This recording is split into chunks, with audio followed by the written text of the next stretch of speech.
Welcome back. Some Republicans were quick to condemn the violent attack against Pelosi, including Republican whip Steve Scalise. I reached out to Speaker Pelosi earlier today to express my thoughts and prayers and concerns about Paul, and hopefully Paul is going to get out of this okay. But, you know, it's just alarming when you see any kind of violence, whether it's political violence or not. You know, it's a sad state of affairs where we are today. But ads targeting Nancy Pelosi are still on the air right now, and other Republicans have faced some criticism for how they've reacted to the attack, including Virginia's Republican Governor Glenn Youngkin. Speaker Pelosi's husband, they had a break-in last night in their house, and he was assaulted. There's no room for violence anywhere, but we're going to send her back to be with him in California. That's what we're going to go do. New Hampshire, by the way, is always one of the top 5 battleground states to watch. As I like to say, New Hampshire's always going to New Hampshire on us. Has a marquee Senate race again this year. And joining me now is New Hampshire's Republican Governor Chris Sununu. He's also on the ballot. I think he hopes that New Hampshire doesn't New Hampshire on him right now. But Governor Sununu, welcome back to Meet the Press. Thanks, Chuck.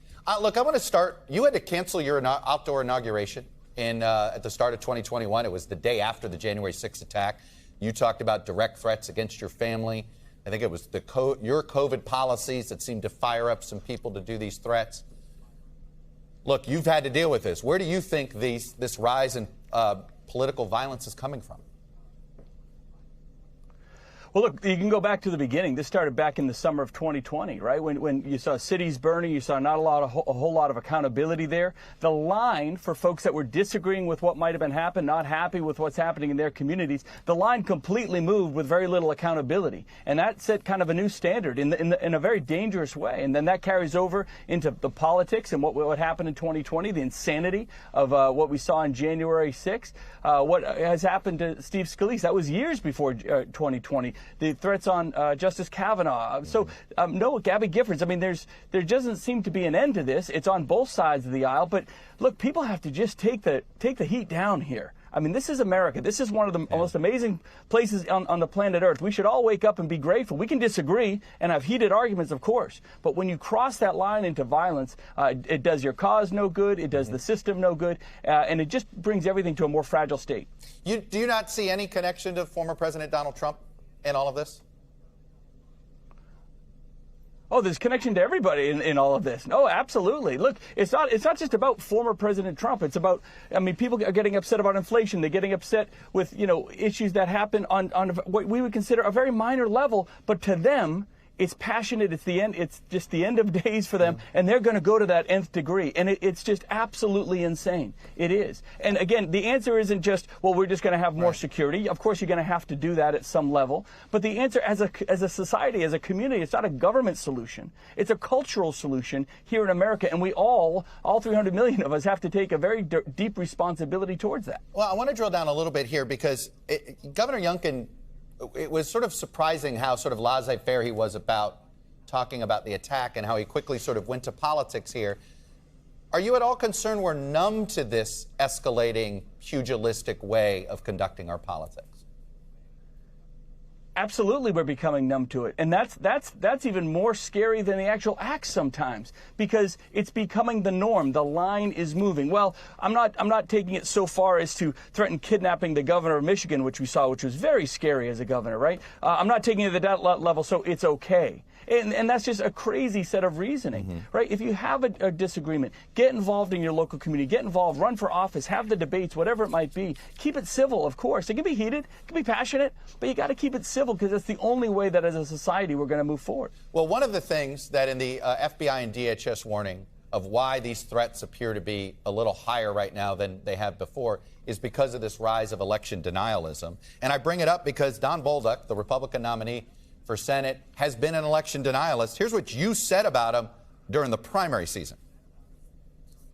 I don't take him as a serious candidate. I don't think most people do. Kind of a conspiracy theorist type candidate. And I say that because he did a debate this week where he talked about an election conspiracy. Let me play it for you, Governor. We need to make sure that school buses loaded with people at the polls don't come in and vote. Just to be clear, you're claiming that buses full of voters who are not permitted to vote here, you're claiming that happens in New Hampshire? I am claiming that is what Granite Stater's telling me.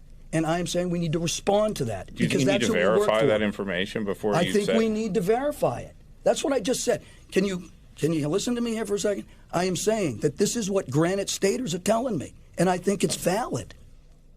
You're supporting him because you say you're supporting the Republican ticket. You know, Liz Cheney was on the show last week, and she thinks supporting election deniers is almost as bad as being an election denier. How do you respond to her? Well, look, I think you should have Chuck Schumer on this show because Chuck Schumer put money behind General Bolduc's campaign in the primary. Right? You have Democrats that put money behind his campaign in the primary, and they did so with other conservative candidates around the country. You want to talk about a threat to democracy? I think you should get the Democrats on here that tried to manipulate the process through the Republican primary. Now, Don and I didn't see eye to eye during the primary. That much is obvious. But again, I'm gonna support the Republican ticket because the issues that folks are voting on are inflation, gas prices, heating oil, which is skyrocketing here in New Hampshire and causing a major concern, electricity rates. These are all driven by really bad policies out of Washington, and folks just want to change. You cannot change Washington if you keep sending the same people back. And so, again, I know a lot of folks want to talk about this issue or that issue, and I might disagree vehemently with even folks in my own party on that stuff. But at the end of the day, November, the November election is going to be all about what is affecting low and middle income families the most, the horrible policies, inflation, and folks just want to send somebody different back to Washington, mix things up, change things a little bit, and actually get some accountability. Well, Governor, I've actually, each of the Democratic campaign committee heads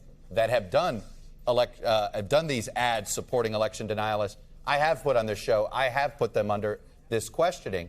So I go back to you.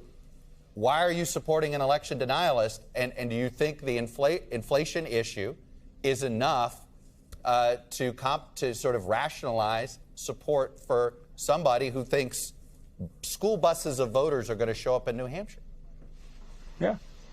Yeah, let me tell you, you're in a bubble, man. I love it, Chuck, but you are in a bubble if you think anybody is talking about what happened in 2020 or talking about Mar-a-Lago and all that. I know the press loves to talk about it. People are talking about what is happening in their pocketbooks every single day. Look, I get when that, they have Governor. to buy groceries or fill up gas. Or right now, well, that far away. Over election denialism. Okay. How could they? Of course. Oh, my gosh, Chuck, this is hitting people. They're having trouble paying their mortgage. They're having trouble making car payments because of bad policies out of Washington. Should they be? Look, the beauty of the American system is every voter has the right and almost the responsibility to be selfish with their vote, to vote in terms of what is best for their family, the better choice for schools, better economic opportunity, and that's exactly what's going to happen in a week, which is why Hassan's going to get fired. A whole bunch of these Democrats are going to get fired because, frankly, folks that think that that the average voter is worried about 2020, the average voter, it's a serious issue, of course, but it is not what people are going to be voting on in the next week. And that kind of has baffled me through this whole campaign season, the fact that Democrats keep pushing this stuff and talking about things that aren't really what voters want to hear about, or aren't really connecting with the empathetic challenges that the average voter is seeing every day. I don't disagree on the economic issue. I guess I go back to this question, though. Do you believe the democracy is an existential problem that we have to deal with? Sometimes some things are just bigger than others. And do you feel the current threat to the democracy is an existential threat?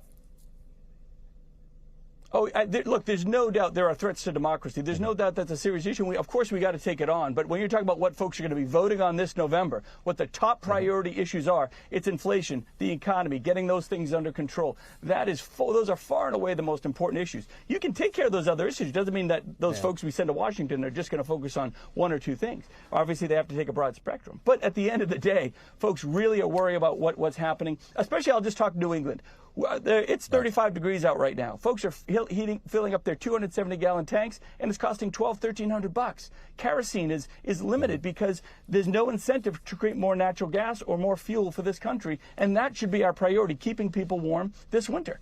Are you at all concerned, though, that maybe concern over inflation sweeps in a whole bunch of Republicans that define the party as a bunch of election denialists? Kerry Lake in Arizona being Exhibit A. Well, look, again, when those folks come in, if Washington finally starts doing, after decades of inaction, finally starts doing what they should be doing and saying, okay, what are our top priority issues? Let's go after the biggest things, most critical things first, knock those things off. And that there's a whole list there, right? It's everything from inflation, it's immigration reform, it's securing the border, it's all healthcare reform, all of these things that neither party has really taken on in the past 6 years like they should have, and really putting those first. And it doesn't mean you ignore, what happened on January 6th. You actually have to come to some sort of conclusion. I can tell you, just as a voter, as a guy in New Hampshire, I can't tell you what the results of the January 6th hearings are yet. I would like to know. I think everybody would like to know what changes are being made. What else are we finding out that isn't just political, but that can help secure those individuals? Because as we elect these folks, to your original point you opened up with, they have to know they can go down there and cast their vote in a secure and safe manner and not be influenced by violence or threats or anything like that. So that is all part of the mix. And the only way you're going to get there is bringing new people to Washington. Very quickly, do you think Republicans should tone down their Pelosi attack ads in this last week? Well, I don't think there's any need for that. No, I think, I don't think there's any need for the attack ads. And again, right now, all our thoughts and prayers and sympathy have to go out to Nancy Pelosi, her entire family, her husband, of course. And again, put all the politics aside, ignore the elections. She's going to get reelected fine. I mean, let's just make sure that she and her family are safe. They're taking the right steps to make sure that not just they're safe, but hopefully extend that safety out to the other members of Congress and the Senate. All right, Governor Chris Sununu, Republican from New Hampshire. Appreciate you coming on, sharing your perspective with us. We'll be talking to you soon. You bet. Thank you, brother. Thanks for watching our YouTube channel. Follow today's top stories and breaking news by downloading the NBC News app.